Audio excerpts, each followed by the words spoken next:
Hi everyone, and welcome to this ship tour of the MS Fram, one of the purpose-built ships in the HX Expeditions fleet. With almost 130 years of experience in expedition cruising, HX's focus on science and education, and their commitment to sustainability, it's clear why more people choose HX for their expedition cruises than any other company.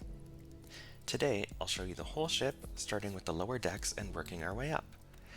It's easy to see why people come back time and time again to this ship. One person I met had traveled on this ship 9 times. Let's start on Deck 2, which is the lowest publicly accessible deck. On each deck to the right of the elevators, you'll have a deck plan that shows a cross-section of the ship and a more detailed plan of the deck you're on. To the left of the elevators on Deck 2, you'll find the medical center with hours and prices posted on the door. Each HX ship has at least one nurse and one doctor on board.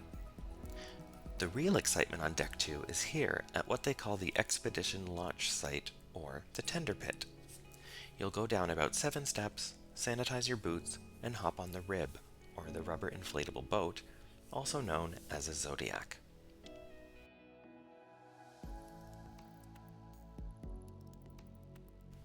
When you return, you'll use this boot washing station to clean off your boots.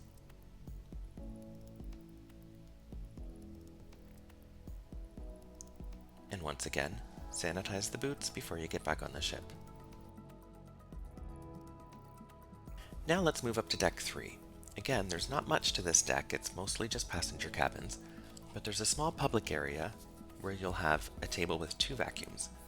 This is used to vacuum off your clothing when you come back on the ship in more regulated areas like Antarctica, although we didn't have to do this as we were in Greenland, and that's not one of the restrictions here. There's a water refill station and some guidelines for visiting the Arctic, including guidelines on Arctic wildlife and advice for visiting northern communities. Now let's move up to Deck 4, where you'll see the portraits of the King and Queen of Norway, since this is a Norwegian vessel. You also have the shop, which we'll visit a little bit later when it's open.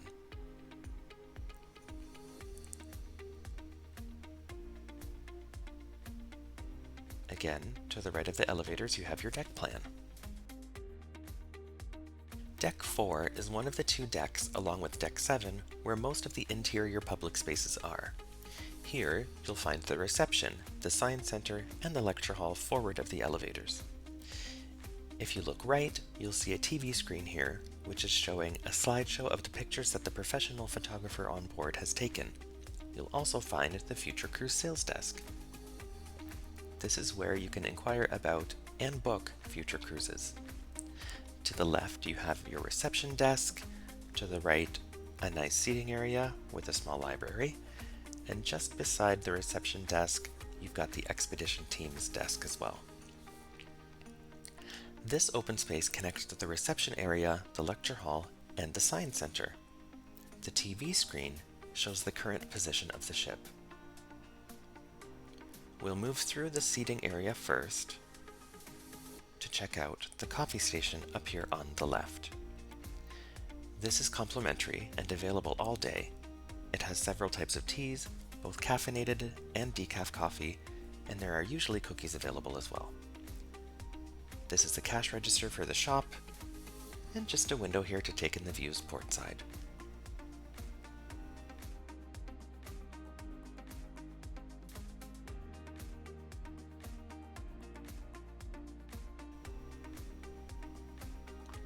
As we head back into the lecture hall, you'll see a hand sanitizing station on the left. These were always full, and they're scattered throughout the ship. People went to this area not just for lectures, but also to read or do puzzles or get caught up on work. Posted on these walls, you've got information about your different Zodiac boat groups, which are rotated each day, so everyone has a chance to go first and last.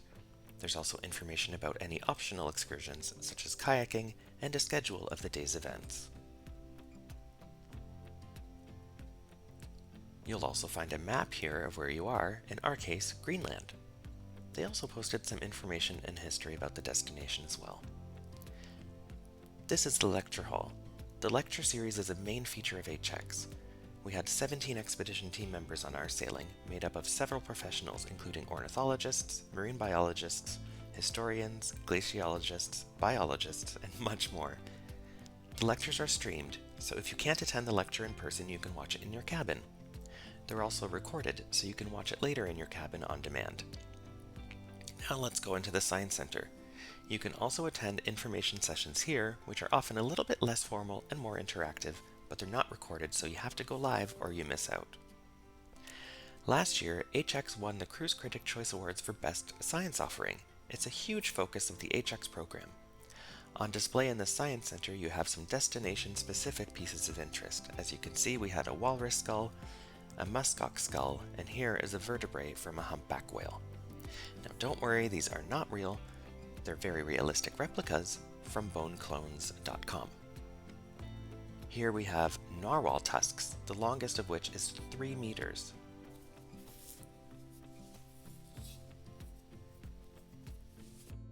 This is a cartia or something. This is calamus. This is the cone jelly, probably Matensia. And you can see they have kind of like these cones that are moving. It's not very happy and alive. It's been in the bucket for a few days. But we can still see that it is moving a bit. So these are kind of small flagella that you can see. It's moving the currents around it, so they can move around. Let's leave from that area of the ship and go back to the Deck 4 elevator area, midship. Here we are looking towards the starboard side, where there's a small seating area. This hallway leads down to the restaurants. The 2 restaurants are beyond those doors at the end of the hall, past the bust of Fridtjof Nansen. But first, on the right you'll have some public washrooms. This area has very comfortable seating and is often quite quiet during the day. There are some nice charts on the tables, in other words more detailed maps, and again on the shelves, some destination-specific pieces of interest.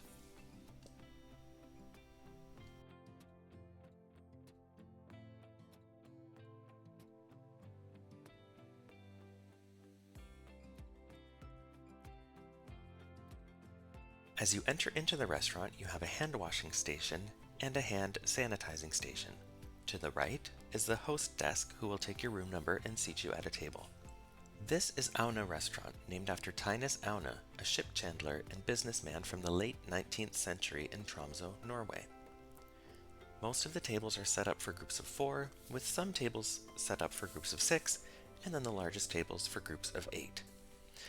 Aune is the main dining room where you'll have breakfast, lunch, and dinner, but not at specific times. You can show up anytime the restaurant is opened and be seated as you wish. Because of this, you'll always sit with different people unless you request otherwise. The food is a nice mix between Scandinavian, international, traditional Western-style foods and destination-specific foods. Breakfasts and lunches are buffet-style, while most dinners are à la carte, or table service dinners. Separated from Aune is the specialty dining restaurant Lindstrøm, named after the chef on board the original 1896 Hurtigruten expedition to Svalbard. This is included for guests who are staying in suites, but a small additional charge for guests who are not in suites. Let's head back to the shop now that it's open. Here you can find clothing, expedition gear, jewelry, some snacks, and essential items like toiletries, power converters, seasickness medication, bug spray, and other essentials.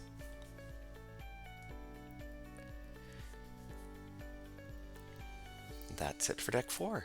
Now let's move up to Deck 5. Here we are at the elevator's Deck 5 midship. Small seating area here. Seasickness bags can be found throughout the ship. And although there is an outdoor access point here, let's walk down this passenger corridor first. We're now heading aft, so towards the back of the ship, on the starboard side, and the reason I'm taking you down the hallway is because there's an outdoor access point here as well.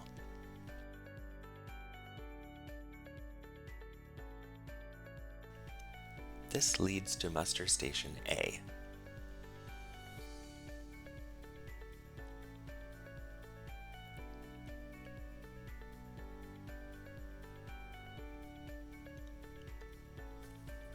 This is where you'll find the group survival equipment and access to the lifeboats. The way that the ship is set up is that all the cabins on the starboard side, or the right side of the ship, have even numbers, and muster station A is their muster station. All the cabins on the port side, or the left side of the ship, have odd numbers and report to muster station B, which is opposite from this one on the other side of the ship. As we look back, you'll see a staircase which leads you up to deck 7, bypassing deck 6.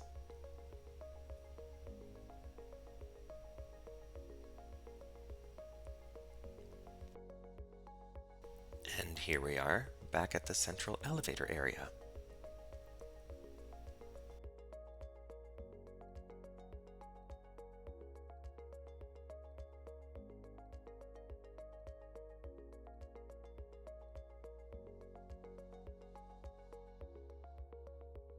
Look at that beautiful view of Greenland and a zodiac returning from their adventures.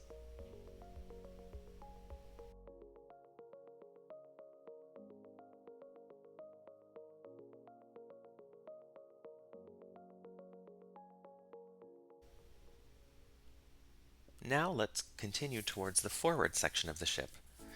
On your left you see some windows. Those are passenger cabins, so keep in mind that if you're booking an Arctic Superior cabin, which is category F as in Frank, on deck 5 of this ship, between midship and forward, you'll have people walking past your windows. You can't really see in unless you lean in and really try, so that's not a concern, but if you find it distracting, you'll want to look at one of the cabins towards the aft of the ship, which are still Arctic Superior cabins, but category U as in uniform. Bookable categories range from interior cabins all the way up to suites. At the forward of deck 5, you have this really big, beautiful observation area with 3 different levels so that everybody can have quite a nice view. If you go right to the forward of the ship and look behind you, you'll have a beautiful view of the bridge.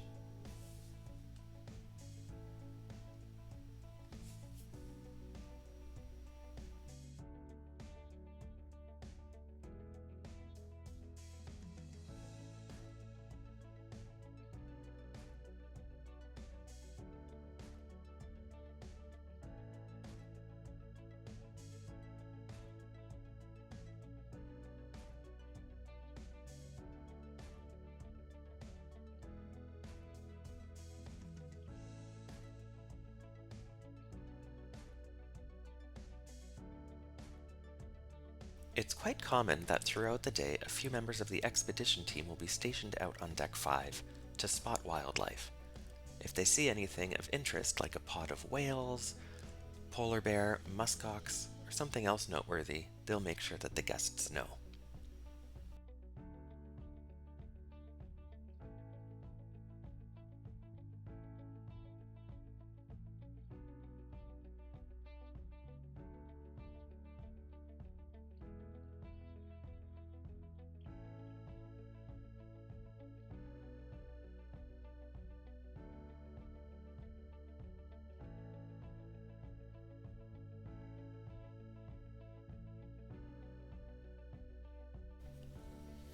Now, up to deck 6, which is mostly passenger cabins, but forward is the bridge, which is not publicly accessible unless you're invited. However, you can see all of these plaques on deck 6. Traditionally, when a ship goes to a new port, the authorities of that port present the ship with a plaque. On larger ocean cruise liners, these are often hidden, but since Fram is a bit of a smaller ship, they're out in the public area. Quite interesting to see where this ship has been.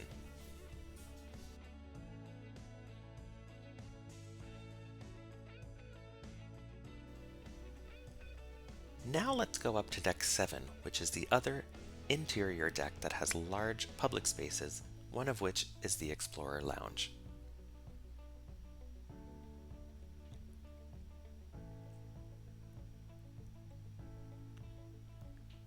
As you enter into the Explorer Lounge on the starboard side, you'll see a selection of books in different languages, including English, German, French, Spanish, Chinese, and several Scandinavian languages.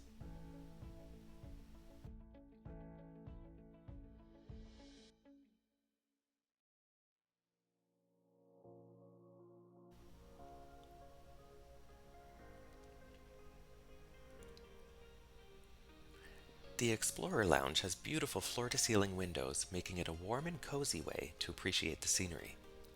This area is accessible 24 hours a day, but of course, the bar is only open during select hours, which on our sailing was usually 10 a.m. to midnight.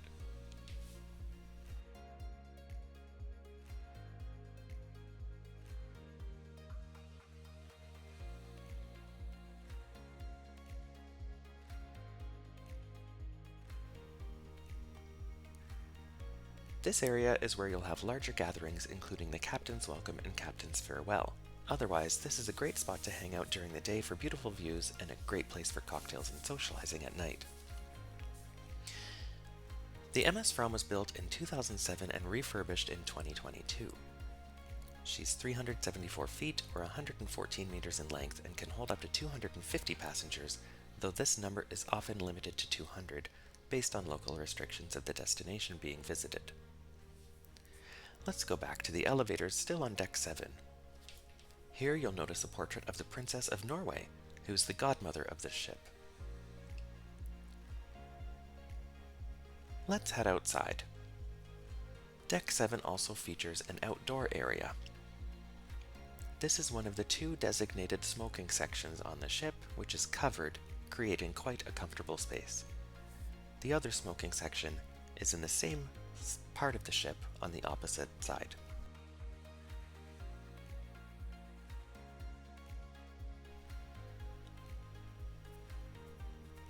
As we continue aft, you'll find the 2 outdoor hot tubs and the large logo.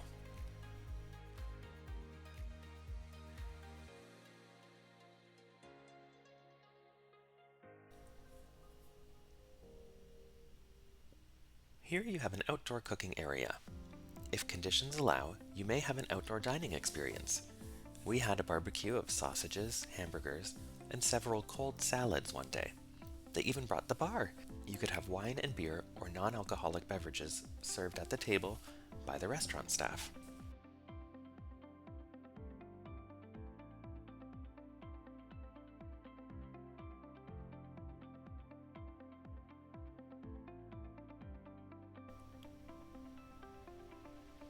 Deck 7 starboard side, you'll see the Zodiacs. They store them on Deck 7 even though we launch from Deck 2. They use the crane here that you see to get them down from Deck 7 to Deck 2.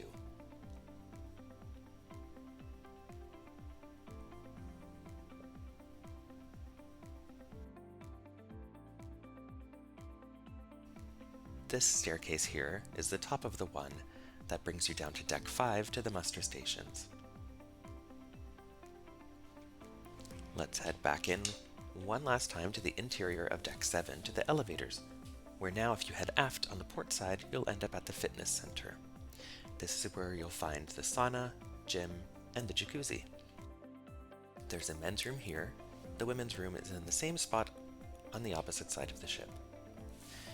Before we go up those stairs, let's check out the gym.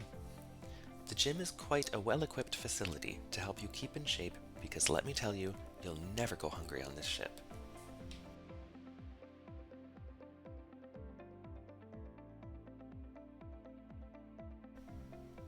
Now, we're at the top of those stairs on Deck 8. This is the only deck that is not accessible by elevator.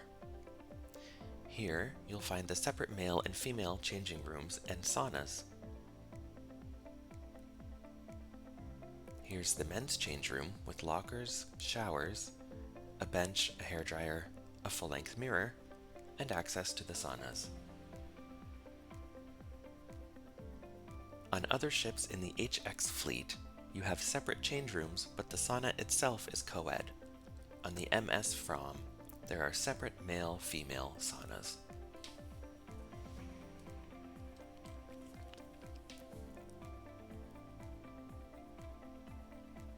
Back to the top of the staircase on Deck 8. There's also a door here to access the exterior area of Deck 8.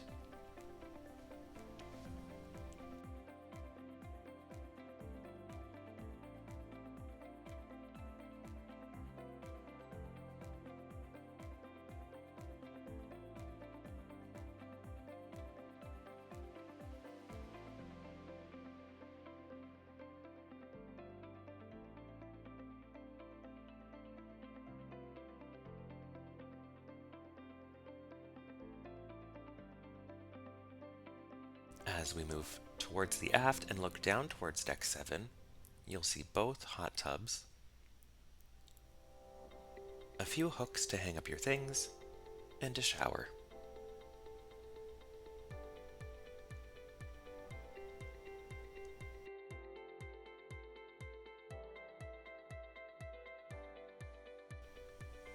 Looping back around, we're now on the port side moving forward.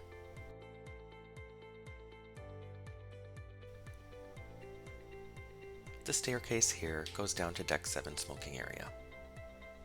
You've got some outdoor exercise equipment, and just in case you don't know what to do with them, there are some suggested exercises posted on the wall.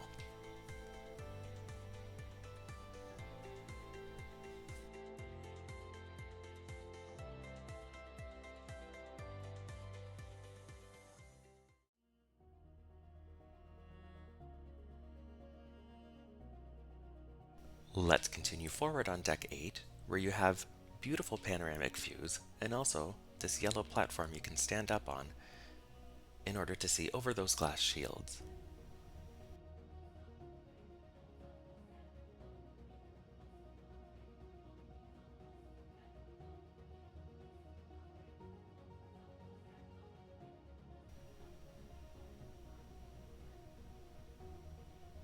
And as we appreciate the panoramic views from up here, this brings our ship tour of the MS Fram to an end. Thanks for joining.